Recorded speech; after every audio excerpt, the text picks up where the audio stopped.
Prina saw his cook teaching his son to dance, but he didn't know that she was hiding something. The scent of lilies still lingered in the ballroom, though it had been over 3 winters since the funeral. Their petals, once fresh and white, had long wilted, but their memory clung to the walls like a ghost unwilling to leave. Prince Alaric of Veldenheim stood alone beneath the towering crystal chandeliers, his gloved hands clasped behind his back, his sharp eyes fixed on the painted ceiling above. Cherubs danced in scenes of myth and legend, untouched by grief, indifferent to the silence that had taken root in his heart. He wore black, as he had since the day Princess Lysandra was laid to rest. The court had begged him to put aside his mourning garb, to return to royal appearances, to smile once more, for the sake of the kingdom and for the boy. But the prince had little interest in pretending. The music had stopped, the laughter had died. Only duty remained. A steward stepped into the room, with the quiet reverence reserved for the presence of the royal family. "Your Highness, the young prince is in the garden. Would you like me to summon him?" Alaric did not turn. "Let him be." "Yes, Your Highness." The doors shut with a whisper, leaving him in the echo of a memory. He could still see Lysandra gliding across the ballroom floor in a gown of gold silk, her laughter like chimes in the wind. She had loved to dance. It was the first thing she had taught Edmund when he could barely walk, and now he was gone, and Edmund was growing up without her music. He exhaled slowly, the breath heavy, with what he never spoke aloud. He left the ballroom, its silence clinging to his shoulders like a cloak, and made his way to the study, where he intended to drown himself in papers and politics. The kingdom needed decisions, strategies, signatures. But as he passed the corridor leading to the gardens, a sound, soft, lilting, caught his ear. Laughter. It was not courtly or composed. It was not the sound of politics or ceremony. It was Edmund. Curious and strangely compelled, Alaric followed the sound, stepping quietly onto the marble veranda that overlooked the south gardens.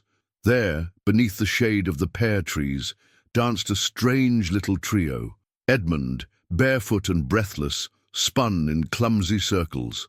His hair was tousled by the spring wind, his cheeks pink from laughter, and opposite him, hands gently guiding his steps, was a young woman with braided chestnut hair tucked beneath a simple white cap, a kitchen maid. She laughed as well, though hers was quieter, more careful, as though afraid to let too much of herself be seen. She held Edmund's small hands, counting softly in rhythm. 1, 2, 3, and spin. Alaric remained in the shadows, unseen. She was not beautiful in the way noble women were trained to be, painted, polished, practiced. But there was something in her ease, in the warmth of her smile as she looked at his son, that struck him harder than he wished to admit. She had no idea she was being watched, and something told him she would not have danced if she had. His eyes narrowed. Who was this girl? Why was she with his son? Where were the nurses and tutors? But even as he questioned, he did not move to stop them. Instead, he watched as Edmund faltered and nearly fell, only to be caught by the maid's quick arms. She crouched beside him, brushing dirt from his trousers, and whispered something that made the boy giggle again. Alaric's jaw tightened, not out of anger, but because, for the first time in years, the palace felt alive. He turned and stepped away before they could notice him. But her face, her smile, lingered in his mind long after he shut the study door behind him, and deep within him a question took root. Who is she? He did not know that the woman who dared teach his son to dance was hiding a truth that could shake the kingdom to its core, and neither did she know that the prince had just seen her, and would not forget her. The kitchens of Veldenheim Palace never truly slept. From dawn until the final candle was extinguished in the royal chambers, they buzzed with activity, clanging pots, hurried footsteps, whispered gossip. Yet, in the dim hours just before sunrise, there was a fragile kind of peace. Evelina cherished this hour. Alone by the hearth, she moved with quiet precision, slicing pears and honeying bread for the morning trays. The scent of cinnamon and fresh dough swirled around her, warm and comforting. Her hands worked quickly, learned, steady, but her mind was elsewhere. She could still feel Edmund's little fingers in hers from the day before, his innocent trust, the way he had thrown his head back and laughed without restraint. She had not meant to teach him to dance. He had asked her why people only danced at banquets, and if boys were allowed to like it too. She had said yes, and then he had begged her to show him. She smiled faintly at the memory until a sudden creak behind her snapped her out of it. "You're smiling like a girl in love," whispered a voice. Evelina flinched. It was Marta, the senior scullery maid, her grey brows arched like a hawk's. "I'm not," Evelina replied quickly, returning to her work. Marta stepped closer, narrowing her eyes. "You were in the garden again with the prince's son. It was nothing. He was alone. I kept him company and taught him to dance." Marta's voice dropped to a warning. "You forget your place, child. That kind of kindness draws the wrong kind of eyes." Evelina set her knife down slowly. "He's just a boy, and the boy has a father who's still king in all but crown. You forget what happened the last time a servant drew attention in this palace? The girl ended up married off to a merchant twice her age just to quiet the whispers." "I'm not seeking attention," Evelina murmured. "I just didn't want him to feel alone." Marta's eyes softened a little, but only briefly. "We all carry pain, girl, but yours needs to stay buried." Evelina's fingers moved instinctively to the chain beneath her apron, tugging gently until the familiar shape of a pendant rested in her palm, a silver crest with a falcon in flight.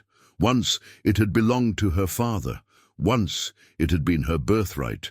Now it was her secret. "I shouldn't keep it," Evelina whispered, mostly to herself. "You should destroy it," Marta replied, her voice sharp again, "before someone sees it.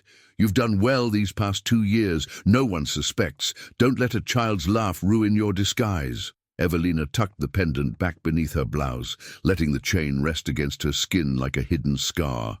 "I won't," she said quietly, but her heart was restless. Because for the first time since she had come to Veldenheim in rags, hiding behind the soot and linen of a scullery maid, someone had looked at her. Not a servant, not a guard.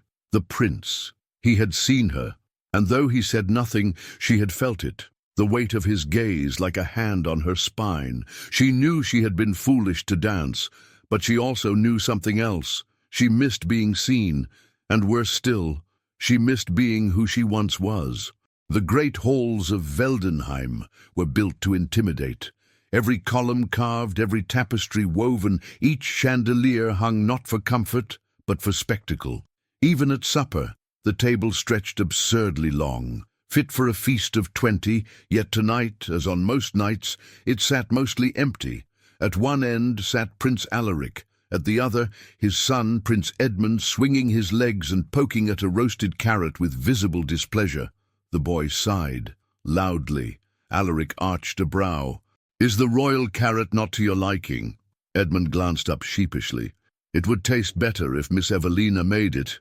Alaric's goblet paused halfway to his lips. "Miss Evelina? She's the one from the kitchen. She makes the cinnamon bread, remember?" "I am familiar with the staff, Edmund." A pause. "You know her name?" "She told me to call her that," he said cheerfully. "She's kind, and she dances." Alaric set the goblet down. Edmund looked up innocently. "Can she join us for supper?" The question was a thunderclap in the silence. Servants lining the walls exchanged startled glances. A footman nearly dropped a tray. Alaric leaned back in his chair, studying his son. "You wish to invite a kitchen maid to dine at the royal table?" "She doesn't have to sit here," Edmund reasoned. "Just in the room. I like when she talks to me. It's nicer than when Lord Hensley teaches Latin." Alaric gave a dry smile. "That, I believe." The prince folded his hands, contemplative. It was unorthodox, inappropriate. A servant, even a favoured one, was not invited to dine with royalty, even from a distance. But something within him, some stubborn echo of what he'd seen in the garden, refused to dismiss the idea outright. "Very well," he said slowly. "Invite her. Once she may dine in the nursery with you tomorrow." Edmund grinned, shoveling a carrot triumphantly into his mouth. What am I doing? Alaric wondered, almost amused by his own decision. He wasn't a man prone to whims, but there had been something about her, Evelina, a softness that lingered long after the moment had passed. He stood from the table and dismissed the servants with a gesture. As they scattered to clear the dishes, he caught the head steward by the sleeve. "One moment. Yes, Your Highness? There is a maid, chestnut hair, mid-20s. She works in the kitchen. I believe her name is Evelina." "Yes, I believe I know the one. I want her assigned to the nursery for the time being. My son seems fond of her." The steward hesitated. "She is a scullery maid, sire.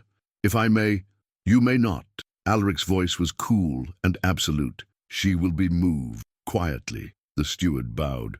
"As you command." Alaric returned to his chambers in silence. He did not tell himself that he was curious. He did not wonder why the sound of her laugh still played in the back of his mind, or why he remembered the way she had caught Edmund mid-fall so naturally, as though she'd known the boy his whole life. But that night, long after the lamps had been extinguished and the corridors lay quiet, Prince Alaric found sleep elusive. He dreamt of a waltz beneath pear blossoms, and a woman with no title, who danced as though she had once belonged to a world far greater than the one she now served.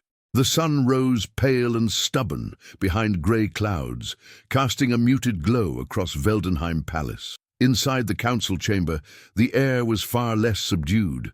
Maps lay strewn across the long oak table, flanked by letters sealed in crimson wax, and scrolls bearing the crests of neighbouring duchies. Around the table sat noblemen with powdered wigs, tired eyes, and ambitions sharper than daggers. And at the head, brooding and still, sat Prince Alaric. He had listened for the better part of an hour as they debated trade routes, border disputes, and the dwindling strength of the Northern Alliance. But he knew what they were circling around. Like hounds scenting blood, they always came back to it. The silence broke. "Your Highness," said Chancellor Merrin, steepling his fingers, "with all due respect, the matter of succession grows more urgent by the season." Alaric didn't look up. "My son is 6. He has time." "And what of the regency?" Merrin pressed. "A child cannot rule alone. Should tragedy befall you, Veldenheim would fall into chaos. The people need a queen." Others murmured agreement. Alaric raised his gaze slowly, eyes narrowing. "What the people need is leadership, not ceremony. Your Highness, marriage is more than ceremony. It is diplomacy." Merrin gestured to one of the scrolls. "Lady Virella of Gransmoor is of noble blood, and her dowry would aid our army. She has been groomed for court life since birth. She has the warmth of a winter stone," Alaric muttered. "Temperament aside." "I said no." The word cut like steel across the room. The nobles stiffened. Alaric stood, the folds of his dark coat rustling as he pushed his chair back. "My late wife has been gone 3 years. You waited a full year before parading eligible daughters before me like livestock. Do not mistake my patience for agreement." He turned to leave, but paused at the door. "I will choose if and when I remarry, and it will not be to please a council thirsty for treaties." The doors slammed shut behind him, the echo thunderous. Outside, the halls bustled, oblivious to the power games playing out in the upper chambers. Alaric moved swiftly, tension like fire in his veins. He hated these conversations, cold, strategic, full of names and titles and bloodlines, as if a woman were nothing more than a pawn on a chessboard. He reached the nursery wing moments later and paused when he heard Edmund's laughter again. The sound softened him. It always did. He opened the door quietly. Inside, Edmund was seated on a plush rug, attempting to stack wooden horses into a pyramid. Near him, her back turned, was Evelina, neatly arranging books on a shelf. She turned at the sound of the door and curtsied immediately, her face unreadable. "Your Highness." Her voice was composed, but there was a flicker, just a flicker of something in her eyes, caution, perhaps unease. "Miss Evelina," Alaric said, stepping inside, "I hear you've accepted the nursery assignment." "I go where I'm told, sire." A clever reply. He studied her. The plain apron, the sleeves rolled to the elbow, the way her fingers brushed Edmund's hair as he ran past her, trusting. "You care for him." Alaric said quietly. Evelina nodded once. He's a good boy, curious, gentle, and he misses his mother. Alaric flinched, just a little, but enough for her to notice. I'm sorry, she added, her voice softening. I meant no offense. He waved it off. No, you only spoke the truth. There was an awkward silence. Alaric was not used to making conversation with maids. He didn't know what had drawn him there, some mixture of frustration, curiosity, and that inexplicable pull that had grown stronger since the garden. She began to gather the toys, moving quietly. Miss Evelina, he said suddenly, how long have you been at court? She hesitated, but only for a breath. 2 years, Your Highness. Before that, a small estate. I worked in the kitchens there as well. He tilted his head slightly, studying her. Her voice was steady, her answers rehearsed, but there was something behind them, like a locked door with someone breathing quietly just on the other side. Well, he said finally, my son seems to like you. And you find that suspicious? She asked, her lips curling ever so slightly. Alaric blinked, surprised by her boldness and by the trace of amusement in her tone. No, he said slowly, I find it comforting. He turned to leave, but stopped at the door. Miss Evelina, she looked up, you may teach him to dance, just not when the court is watching. Her eyes widened just a little, but she bowed her head. Yes, Your Highness. As he walked away, Alaric did not realize the seed he had just planted, and Evelina, she did not realize that walls were beginning to crack, and that her carefully guarded secret would soon have nowhere left to hide. The sun was retreating behind the hills when the palace musicians began to rehearse in the west wing. The soft notes of violins drifted through the corridors, winding their way between marble columns and golden sconces, until they found Evelina in the quiet of the library annex. She hadn't meant to linger there. She was returning a forgotten book, one Edmund had begged her to read to him, about knights and dragons.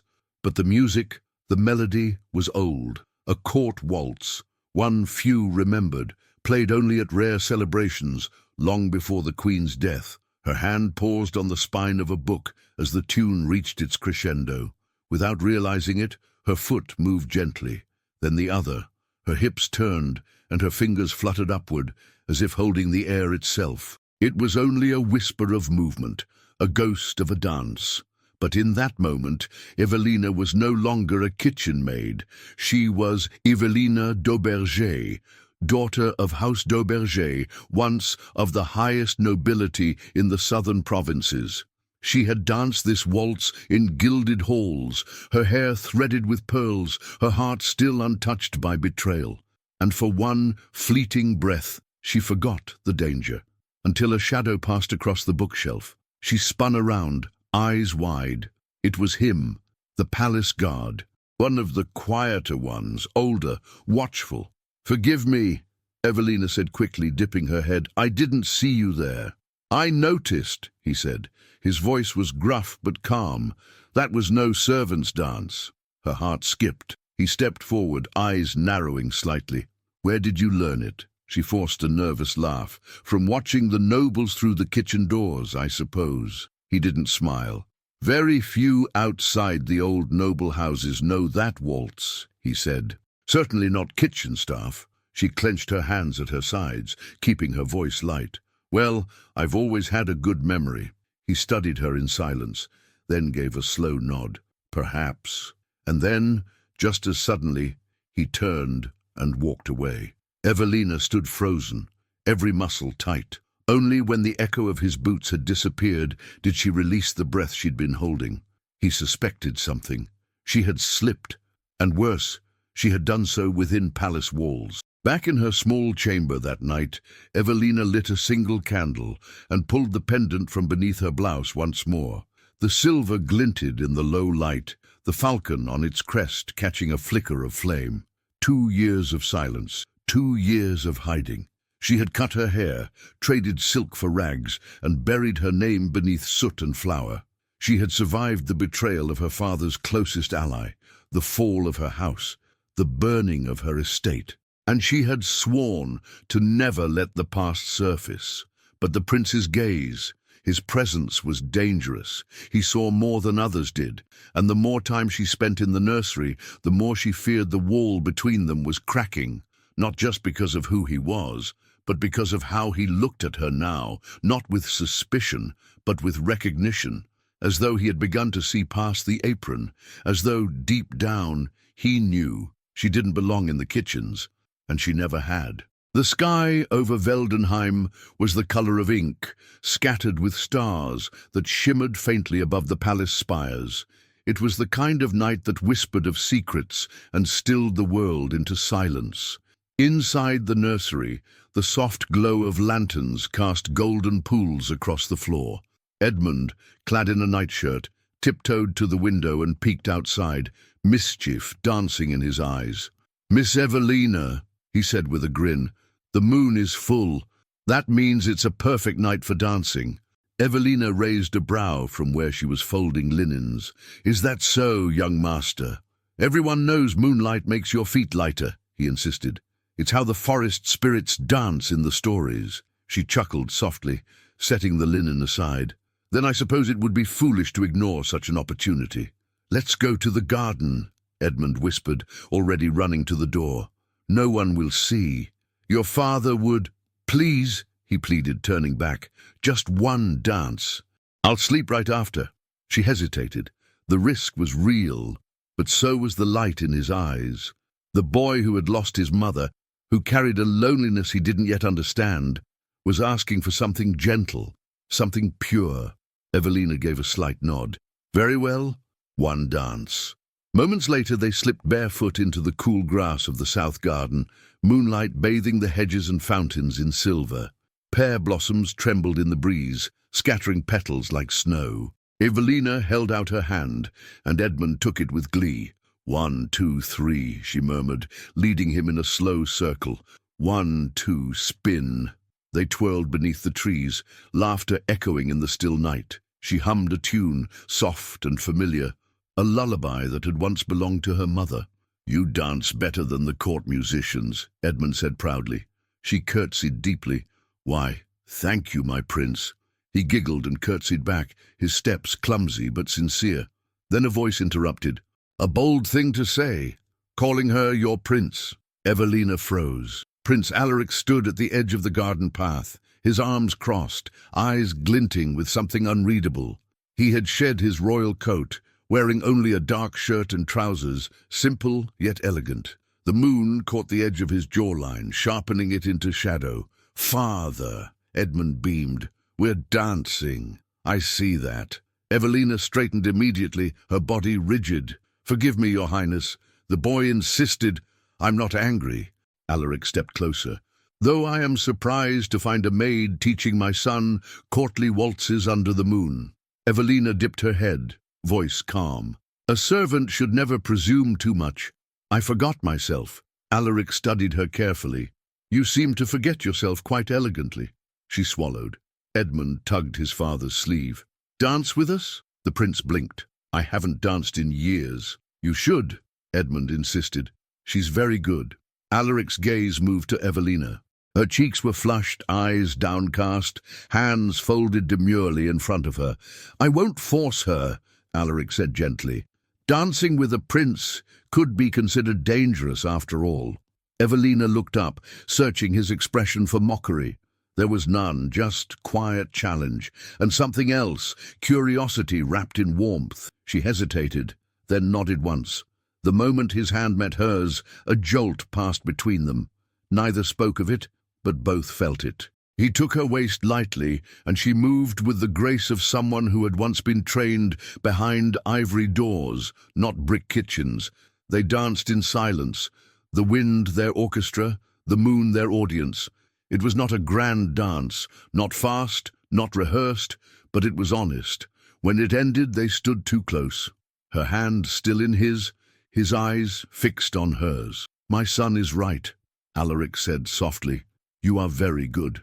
Evelina pulled away, stepping back with a curtsy that trembled at the edges.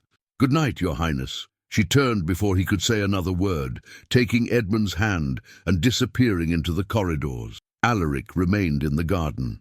He touched his fingertips together, remembering the feel of her palm against his, the way her eyes had softened just before looking away. She was not just a servant, he was certain now, but what she was, that he could not yet name. The rain came before dawn, soft at first, like a whisper against the windows, then stronger until the palace rooftops hummed beneath the storm. Thunder rolled far in the distance, and the corridors of Veldenheim fell into a hush. In the servants' quarters, Evelina lit a candle with trembling hands. She had been awake since the moon disappeared. Her dreams had been restless, filled with shadows that took the shape of the prince, the garden, the dance. She had felt his hand again in sleep, warm, steady, dangerous. And though the moment had passed, her heart had not calmed. She pressed a palm to her chest, trying to will the memories away. But then came the knock. 3 soft taps against the wooden door of her chamber. Her breath caught. No one came to her room unannounced. Not at this hour. She crossed the floor cautiously, her bare feet silent, and opened the door just a crack. No one stood outside. Only a folded slip of parchment resting on the ground. Her heart froze. She picked it up and shut the door quickly, bolting it behind her. By candlelight, she opened the letter. The handwriting was rushed, familiar despite the years. They know you are alive. The one who betrayed our father has found favor at court. You are not safe there. I'm coming. Wait for word. L. Her knees nearly gave out. Louis, her brother. She had believed him dead, lost in the fire that destroyed their family estate. Soldiers had razed the manor, hunting the Dauberger line like traitors after a failed uprising. She had escaped only because her nursemaid had hidden her in the back of a vegetable cart and whispered one final order, "Don't look back." She had not, until now. Evelina sat heavily on the edge of her cot, the letter trembling in her hands. The one who betrayed their father. At court, her thoughts spun. Could it be the Chancellor, one of the council lords, a merchant in noble clothing? She had grown adept at passing through corridors unnoticed, but now she would need to watch even more carefully.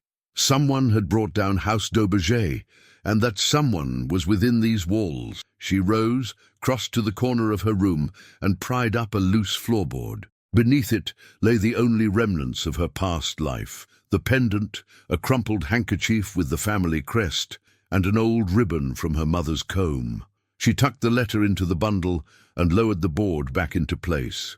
Then she stood at the window and stared out into the rain-slicked gardens. Only yesterday she had danced beneath the moon. Only yesterday she had let herself feel something she no longer believed she deserved. Now everything had changed. She could not be distracted.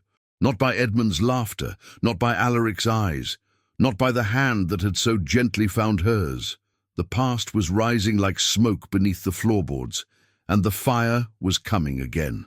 The rain had ceased by midday, leaving the palace cloaked in a heavy mist that clung to the windows and blurred the edges of the courtyards. The world outside felt distant, muffled, as though holding its breath. But inside the council tower, the air was sharp and filled with calculation. Chancellor Merrin stood before the wide hearth, hands folded behind his back, staring into the flames. His robes were rich, darker than ink, edged in crimson, far grander than his role required, but well suited to the man who had always dressed as though power draped across his shoulders like a birthright. Behind him, a younger court adviser, Lord Fenwick, paced nervously. "She's just a maid," Fenwick said. "A kitchen girl." Merrin's lips twisted. "And yet, she dances like a court-trained lady. Speaks without fear, moves like someone used to being watched. You think she's—" "I think," Merrin interrupted, "that too many things about this Evelina are convenient. She arrives 2 years ago, no record of her former estate. No references, no family. And now, suddenly, she's spending time with the prince's heir." Fenwick glanced toward the door to be sure it was shut. "Even if she were noble-born, that would not make her dangerous." "It would," Merrin said coldly, "if she were Dauberger." "Oh," Fenwick paled. "That family was erased," Merrin finished, "burned to ash, and yet no body was ever found for the daughter. She vanished, And now we have a scullery maid with chestnut hair and too much poise teaching the prince's son to dance under the moonlight. He turned, the fire painting his face in cruel light. I won't allow her to rise. But your grace, Fenwick whispered, if the prince has taken interest in her, all the more reason to stop it. Alaric's grief has made him reckless. The people whisper of his coldness. He cannot afford scandal. He moved to his desk and pulled a scroll from beneath a velvet cloth. The wax seal bore a foreign mark, one not of Veldenheim. A letter from Gransmore, Merrin said. Lady Virella arrives in a fortnight. She believes the prince's hand is already promised. When she learns it is not, she will expect him to make it so. Will he? Fenwick asked. Merrin smiled thinly. He will if his distractions are removed. A knock came at the door. A guard stepped in and bowed low. You summoned me, Chancellor? Yes, Merrin said. I need eyes on the maid called Evelina, discreetly. I want her movements tracked, who she speaks with, where she goes when she believes she is alone. The guard nodded. And if she slips? Merrin's eyes narrowed. Then see to it that she disappears before she can speak of who she truly is. The guard left without a word. Merrin turned back to the fire and poured himself a glass of wine, swirling it slowly. He had risen too far to let ghosts of fallen houses haunt him now. If the girl was truly who he feared she was, she would not survive the winter. The wind was sharp that evening, rustling the branches of the pear trees like restless whispers. The garden, once a place of laughter and moonlit dancing, now lay heavy with silence. But inside the nursery wing, the air was warm and hushed. Evelina had just finished reading to Edmund. The boy was curled beneath a quilt, eyes heavy, clutching the wooden horse she had carved for him weeks ago. She leaned forward and pressed a kiss to his forehead, a gesture that came as naturally as breathing now. You're like a mother, he murmured, half asleep. Her breath caught. Not knowing what to say, she simply tucked the blanket around him and extinguished the lamp. She stepped into the corridor, closing the door behind her softly. And there he was, Prince Alaric, leaning against the stone wall just beyond the column, arms crossed, watching her as if he had been waiting all evening. Evelina straightened. Your Highness. He stepped forward, his voice low. He sleeps easier when you're near. She gave a cautious smile. Children like consistency. I like honesty, Alaric replied. She stiffened. He took another step toward her. The firelight from the wall sconces flickered against the edges of his face, carving him into something solemn and entirely too human. You speak like a woman educated beyond your station, he said. You move like someone who's used to wearing silk. You dance like a noble. She looked away. You're imagining things. No, he said quietly. I'm seeing things, clearly, for once. He was too close now. Evelina backed away slightly, her heart pounding. I'm just a maid. Alaric's gaze never wavered. And I'm just a man who can't stop thinking about you. The words struck her like lightning. He reached for her hand gently, not like a command, but a question. When their fingers touched, she didn't pull away. You should not, she whispered. Why? Because this is a dangerous thing, sire. He stepped closer still. So is pretending not to feel. Evelina's chest rose and fell, caught between warning and desire. She wanted to flee. She wanted to lean in. And then he kissed her. It was not rushed. It was not careless. It was quiet, reverent, almost disbelieving, like a man kissing a memory he thought he'd never find again. And for a moment, Evelina kissed him back. But then reality crashed into her like a wave. She broke away suddenly, gasping, No! Alaric stepped back, startled. Did I hurt you? No, she said, her voice shaking. But you're a prince, and You are not what you pretend to be, he said softly. I know that now. She turned her back to him, clutching her arms around herself. Please don't say more. If you care for your son, if you care for the peace of this palace, you'll forget this happened. I cannot, he said. You must. Silence fell between them, jagged and deep. I don't know who you are, Alaric said finally, but I want to. Evelina looked over her shoulder, her eyes filled with sorrow. Then stop, she said, voice cracking. Because if you keep looking, You will find truths you may wish you hadn't, and the cost of those truths is everything." And with that, she fled down the corridor, leaving him alone in the flickering light. Alaric didn't call after her. He just stood there. For the second time in his life, he had kissed a woman and felt something awaken in him. And for the second time, she was slipping through his fingers. Veldenheim's grand ballroom had not glittered like this in years. Crystal chandeliers glowed with hundreds of candles. Musicians filled the vaulted ceiling with sweeping waltzes. The noble families of neighboring duchies flowed into the palace like a tide of silk and powdered pride. Perfume lingered thick in the air, and diamonds caught the light like stars fallen from the sky, and at the center of it all stood Lady Virella of Gransmoor, elegant, tall, eyes sharp behind her fan of lace. She was beautiful, yes, but cold. She greeted courtiers like a merchant might inspect wares, and though she smiled when the prince approached, her words were hollow. "My lord," she said smoothly, "I do hope Veldenheim still teaches its sons how to lead a waltz." Alaric bowed, but the movement was stiff. "I prefer not to perform for politics." "Then perhaps you'll perform for me," she purred. He offered his arm, but his mind was elsewhere. Evelina. He hadn't seen her in 3 days, not since the kiss, not since she had fled with that look in her eyes, that warning in her voice. She had not come to the nursery. No one seemed to know where she was. He had looked, discreetly of course. He could not question servants too directly without raising suspicion. But every time he thought he had glimpsed her across a corridor or passing a shadowed staircase, she was gone again, until now. He saw her. From the far end of the ballroom, near the servant alcoves, dressed plainly in dark linen, her hair hidden beneath a simple cap, she carried a tray, moving unnoticed among the nobles, just another servant refilling goblets of wine. But she had made a mistake.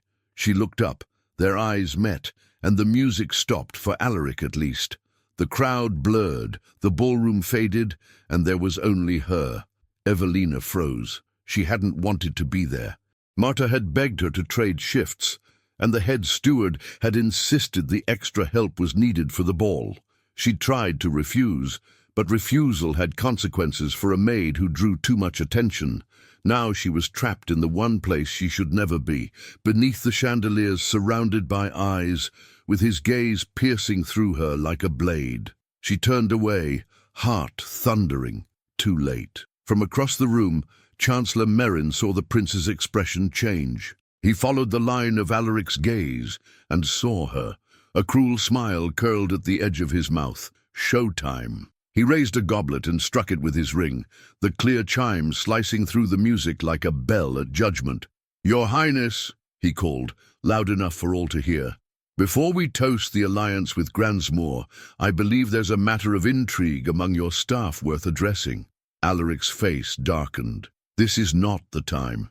"It is precisely the time," Merrin said smoothly. "For tonight, we are all gathered under the same roof, and truth, your grace, should not hide in shadows." He gestured.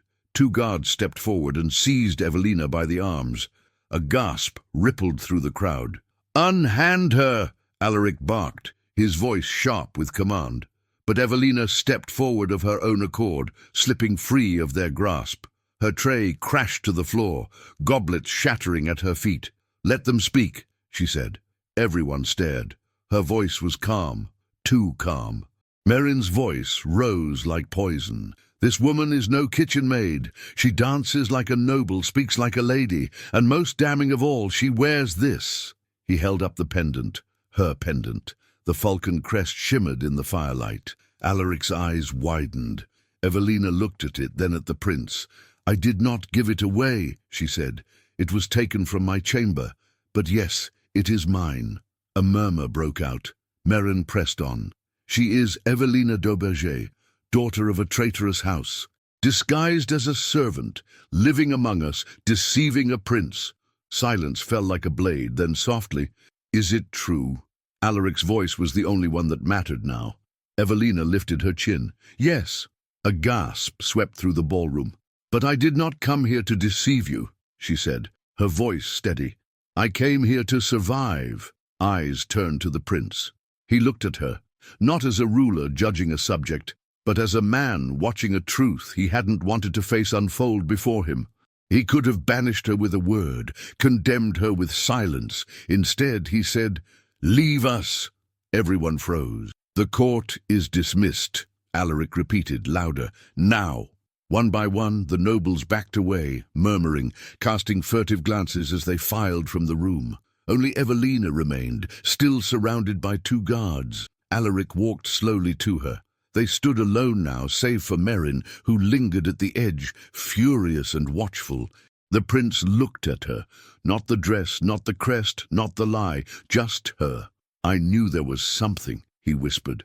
"I tried to tell you," she said. "You did." His voice was full of things he didn't yet know how to say. "And I didn't want to hear it." She nodded once. "Then say the word." He looked past her, to the guards, to the chancellor, to the throne, then back to Evelina. "I don't know what happens next," he said, "but I know I won't let anyone else decide it for me." And with that, he took her hand, in full view of the court, in defiance of every law, and Evelina knew in that moment that her secret had shattered, but so had the cage she'd been living in. The night after, the ball passed in silence, but the palace woke, trembling. By morning, rumors raced through every corridor like wildfire. A kitchen maid who was a noble? A prince who held her hand in front of the entire court? What would the king say if he was still alive? Evelina sat in a chamber far from the nursery, not quite a cell, but not a guest room either.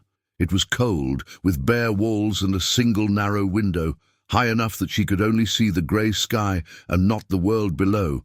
She had not been shackled nor formally charged, but she was waiting for judgment. The knock came just after noon. Alaric entered without his guards. He looked tired, older than yesterday, the lines around his eyes deeper, drawn by the weight of the choice that waited between his ribs. She rose slowly. "I thought you might send the guards," she said softly. "I sent them away." They stood for a long moment in the quiet. "I meant no harm," she said at last. "But I did lie about who I was." He nodded once. "The truth would have gotten you killed. I should have run the moment you looked at me in the garden." "I wish you hadn't," he whispered. That broke her composure. Her voice cracked. "You know they want me gone. You must exile me, or worse. I am the prince. I decide what they want." "No," she stepped forward. "You decide for the kingdom, and this kingdom will never accept me at your side." He turned from her, fists clenched at his sides. "Then the kingdom is blind." She reached out, gently placed a hand over his. "I would rather leave alive than stay and see you torn down because of me." He looked at her. The fire in his eyes burned behind a veil of pain. "I don't want to lose you. You never had me," she said softly. "Not truly." He took a sharp breath. She leaned up, pressed a kiss to his cheek, so soft it might have been a breath. "I forgive you," she whispered. "For what?" he asked, his voice barely audible. "For not stopping me from walking away." Outside the chamber, horses waited. By dusk, Evelina was cloaked, escorted quietly beyond the gates. No shackles, no chains, just silence and watching eyes. She looked back once. The palace stood tall against the fading light, towers piercing the clouds. Somewhere behind those windows was a boy she loved like a son, and a man who had kissed her like a promise and let her go like a secret. She didn't cry. Not yet. Not until the palace walls disappeared behind the trees. Then, and only then, did Evelina d'Aubergé weep, not for her title, not for her fall, but for the look in the prince's eyes when she walked away. The palace nursery felt colder now, though the fire crackled steadily in the hearth and the tapestries blocked the autumn wind from creeping through the windows. Something deeper, something quieter, had gone missing. Prince Edmund sat at the long table, a silver spoon untouched in his bowl of honeyed oats. The nursemaid bustled beside him, offering fresh berries, toast, even sweets. He did not move. "She's not coming back, is she?" he asked, his voice small. The nursemaid hesitated. "Miss Evelina had to leave." "Why?" His tone sharpened, not angry, but wounded. "She didn't do anything wrong." The woman said nothing, because no one in the palace dared to speak of Evelina now. Orders had come from the prince himself. Her name was not to be mentioned in court, nor her presence acknowledged in record. It was not a punishment, but a protection, and yet to Edmund it felt like she had been erased, like she had never existed. At supper that evening, Alaric entered the dining hall to find his son already seated, silent, stiff. The table had been set with care: roasted partridge, sugared figs, warm bread. Edmund didn't touch a bite. Alaric sat down slowly, observing the boy from across the long stretch of polished wood. "You haven't eaten since yesterday," he said. Edmund didn't answer. Edmund, still nothing. Alaric's tone hardened, just slightly. "You must eat." "I don't want to." "You'll grow ill." "I don't care." Alaric's jaw clenched. "You are a prince." "I didn't ask to be." The silence that followed was louder than shouting. Alaric leaned back in his chair, folding his arms. "You blame me!" Edmund looked up, and for the first time in days, the boy's blue eyes met his father's, so much like his mother's, and yet now filled with something new. "You let her go," he said. "You didn't stop her." Alaric swallowed. "You don't understand." "I do," Edmund snapped, his voice breaking. "You were happy when she was here. I was happy. She made things feel normal. She made the sadness go away." Alaric said nothing. Tears welled in Edmund's eyes, but he didn't let them fall. "You could have chosen her," he whispered. The words struck deeper than any councilman's accusation. Alaric stood, slowly walking around the table until he knelt beside his son's chair. He placed a hand on the boy's shoulder, but Edmund didn't lean into it like he once would have. "There are rules," Alaric said quietly, "and sometimes they cost us what we love most." "But you're the prince," Edmund said. "You make the rules." The innocence of the truth shattered Alaric's composure. He closed his eyes. The boy was right, and in that moment, Alaric saw himself not through the eyes of a ruler, but as a father who had failed to protect not just the woman he loved, but the child who loved her too. "I'm sorry," he said. Edmund didn't respond. He only looked back down at his untouched plate. Alaric stood slowly, pain etched into his features. The door closed behind him, the echo chasing him down the corridor. And as he walked back toward his chambers, Prince Alaric of Veldenheim felt something shift inside him. He had chosen silence, he had chosen duty, but now he was beginning to wonder if honor without heart was worth the throne at all. The hills of the southern province of Merivale had always been quiet. Rolling fields of wheat, sheep-studded pastures and misty woods marked the land, humble, content, and far from the politics of court. It was here, tucked into a cottage behind a crumbling chapel, that Evelina had been sent under the pretense of peaceful exile. But peace was a lie. For Evelina d'Auberger, peace would never come until the truth of her family's fall was no longer buried. And now it was stirring. A rider arrived just after dusk, his horse lathered in sweat, eyes wild. He bore no crest, but Evelina recognized him before he dismounted. Henrik, her cousin's steward. He had survived the fire too, though he had lost everything. "They're coming," he said breathlessly, barely waiting for the door to shut. "Southwatch was taken last night, not by bandits, by men with banners, black ones." Evelina's blood ran cold. "Who leads them?" she asked. Henrik shook his head. "No one's seen his face, but they say he's building an army from the ashes. And they fly a crest we thought destroyed." Evelina stepped back. "The falcon, her house's crest." "No," she whispered. "It's impossible." Henrik hesitated. Unless Louis is alive," she finished. "Her brother. The boy who had hidden in the cellar while flames consumed their home. The one who had sent her that letter, the one she had not heard from since." "I need to return to the capital," Evelina said, pacing now. "If Merivale falls, the rebels will have a direct path to the Veldenheim gates." Henrik frowned. "But they say this isn't an attack on the kingdom." She turned sharply. "What is it then?" "They're not calling it war," Henrik said quietly. "They're calling it reclamation." Outside, the wind howled across the hills. Evelina's thoughts raced. Could Louis be behind this? Would her own brother risk plunging the kingdom into war just to restore their name? Or worse, was someone using his name for their own ambition? She crossed the room to a writing desk and pulled out a sheet of parchment. If the prince doesn't act now, the capital will be vulnerable. You still trust him? Henrik asked carefully. I trust that he's not a fool, she said, and that he'll listen if the warning comes from me. Pooh, she wrote quickly, signing it with a flourish that hadn't touched ink in years. Evelina d'Auberger.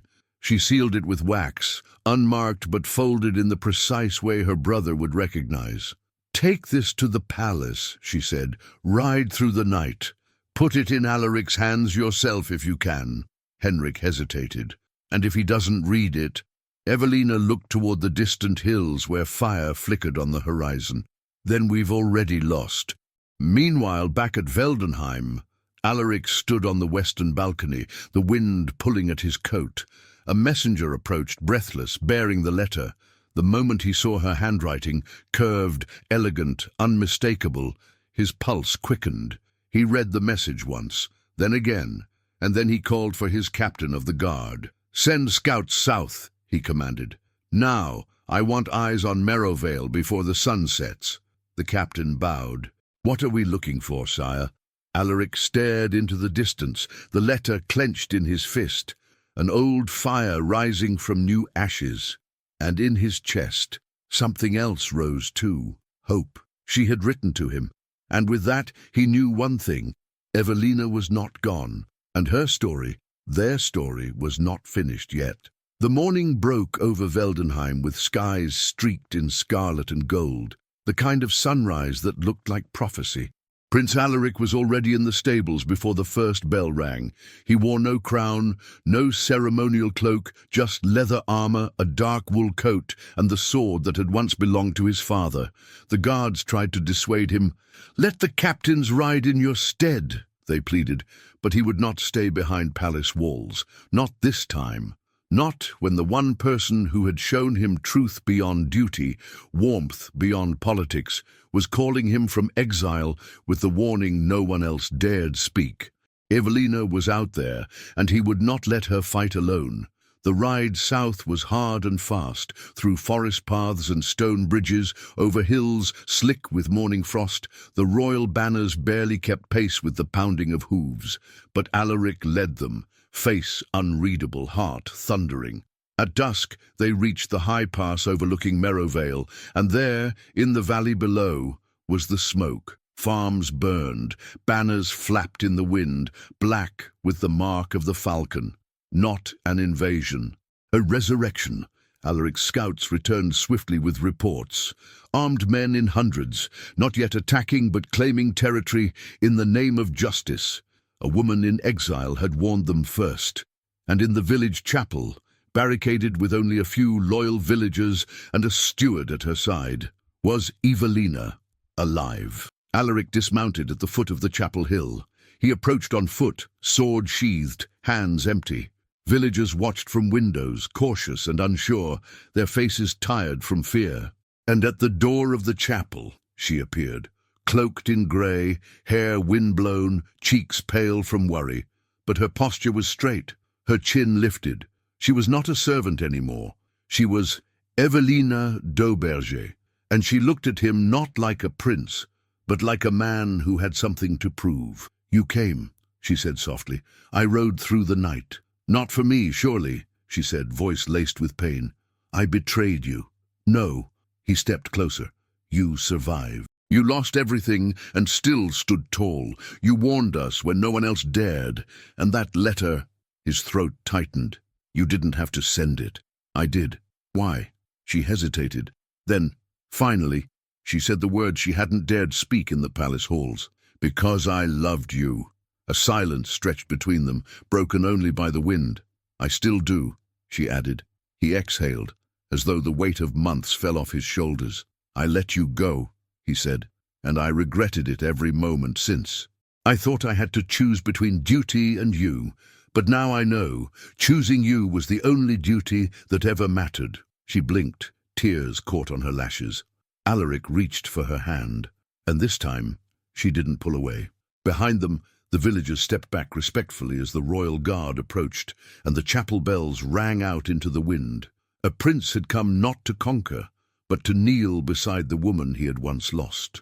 And as dawn broke fully across the hills of Merrowvale, light caught the moment the way only fate could, a hand in another. A woman reborn, a kingdom perhaps, not so far behind. 2 days later, the banners of Veldenheim returned through the palace gates, not tattered from war, but lifted high in triumph. The capital, having braced itself for rebellion, instead found something far more shocking in the return of its prince: peace. And beside him, her. Evelina rode not in the supply wagon or in the shadows of the guard. She rode beside the prince. Her cloak was plain, but her bearing was noble. Her presence sent ripples through every rank of noblemen, servants, and courtiers who watched from the marble steps and velvet-curtained windows. Chancellor Merin stood at the top of the staircase, fists clenched in disbelief. "You bring her back," he said coldly, "after the council agreed she would remain in exile."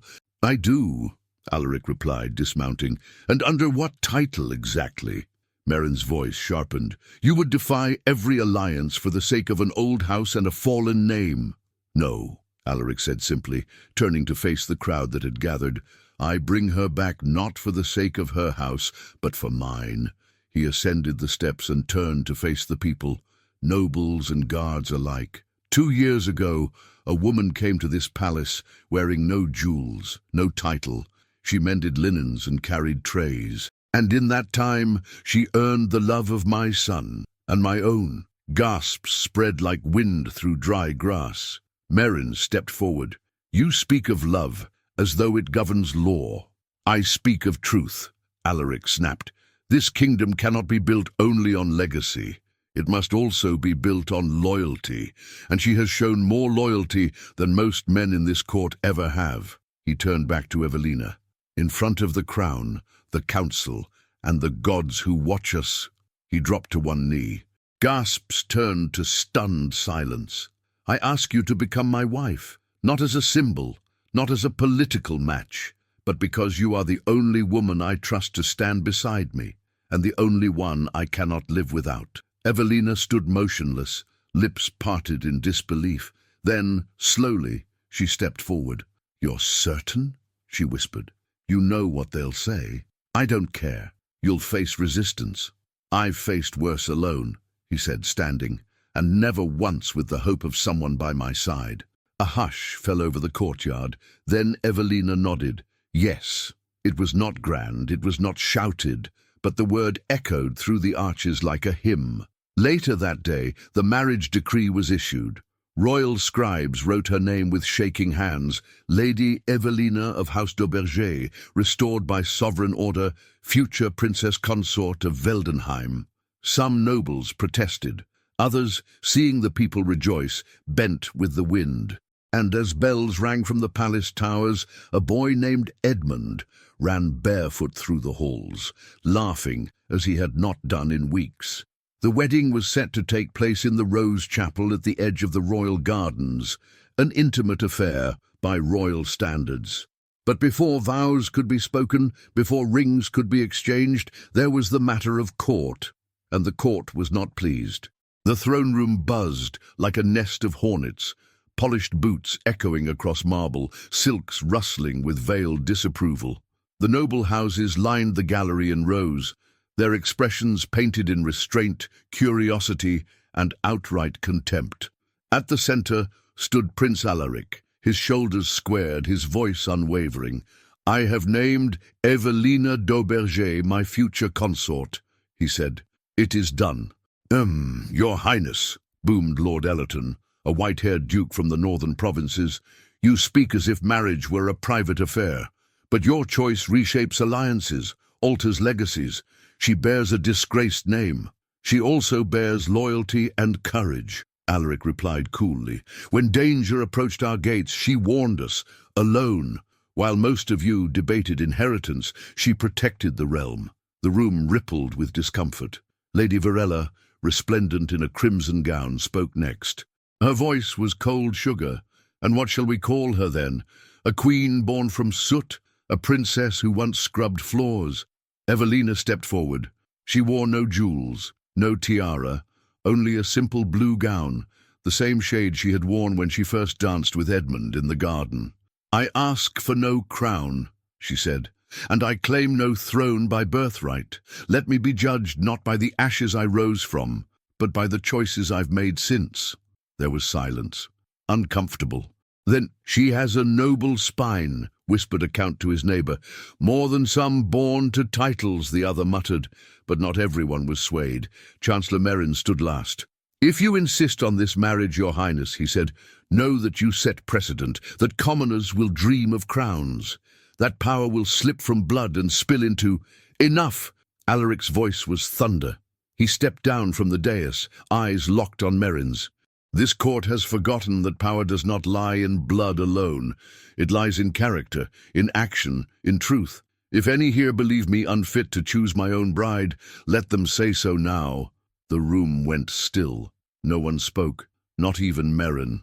Alaric turned to Evelina and offered his hand. "We move forward," he said. Together they walked out of the throne room, not as prince and servant, but as equals facing the storm. Behind them, the court stood divided. But in the eyes of the people watching from the galleries above, the soldiers, the scribes, the kitchen boys and seamstresses hiding in shadows, a new kind of hope began to stir. For perhaps the palace could belong to more than lineage. Perhaps it could belong to love. The evening sun bathed the gardens of Veldenheim in molten gold. Pear blossoms fluttered like snow on the breeze. The same garden where a boy had once danced with a maid beneath the moon was now adorned with garlands and lanterns, music drifting softly from a quartet near the fountain. But this time, it was no secret. This time, all were invited to see. The wedding had been held at sunset, simple by royal standards, yet breathtaking in its sincerity. There were no gilded arches, no foreign queens in attendance. Only friends, loyal guards and villagers from Merrowvale who had ridden for days to witness what they called the wedding of truth. Evelina wore a gown of pale cream, with no jewels but a single silver falcon pinned to her collar, restored not as a symbol of nobility but of survival. Her hair was loosely pinned, curls catching the light. Alaric stood beside her, every inch a prince, but with warmth in his face that the court had never seen. His hand never left hers. And now, as dusk settled and the last toast faded, the musicians struck a chord. Evelina turned to him with a smile. "I suppose it's only fitting," she said, "that we end where we began." "In the garden," he said, amused. "With a dance." He extended his hand. "May I have this one, my lady?" She placed her hand in his. "Only if you promise not to step on my toes." They stepped into the clearing beneath the canopy of flowering trees. The music swelled, and they danced. There were no titles here, no secrets, just the rhythm of two people who had walked through fire and frost to reach each other again. Children watched from hedges, whispering with wide eyes. Servants grinned from the sidelines, clapping quietly in time. Even Chancellor Merin, lurking in the shadows, could not deny the way the people leaned in. Hopeful, smiling, changed. Edmund sat on the stone edge of the fountain, legs swinging, watching his father and the woman he called mother now. And for the first time in years, he laughed, truly laughed. Alaric twirled Evelina once, twice, then drew her close. "I should have danced with you sooner," he murmured. "You did," she whispered back. "You just didn't know it mattered yet." Their foreheads touched, and for a moment the world stilled, because this was not the end of a tale. It was the beginning of a kingdom written not with ink and law, but with grace, courage, and love, born in the shadows. Years passed, and with them the coldness that had once gripped Veldenheim melted away. Where there had been whispers in the halls, now there were songs. Where there had been guarded silences, now laughter echoed in the marble chambers. The palace, once polished but hollow, breathed again. Queen Evelina never wore a crown in the traditional sense. She chose no throne to sit upon during court, preferring to stand beside Alaric when he ruled and behind him when he fought. She asked that the servants keep calling her milady only if they meant it fondly, not out of fear.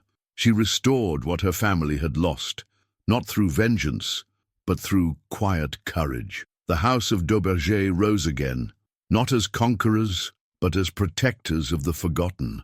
Evelina reopened the orphanage her mother once supported, and every spring she hosted a festival where nobles and commoners alike danced in the gardens of the palace.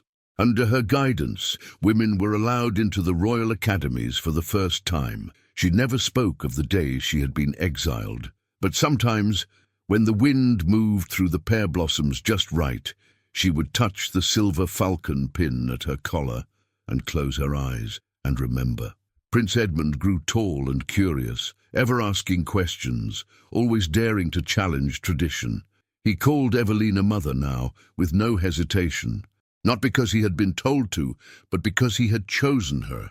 And Alaric, his love never waned. He often joked that Evelina was more feared by the council than he was. "Because I don't hide behind titles," she'd reply with a smile, resting a hand on his arm. They grew older, together. With every passing year, it became harder to remember a time before her. On a quiet morning many seasons later, a young scribe asked Queen Evelina what she believed made a kingdom endure. Gold, he guessed.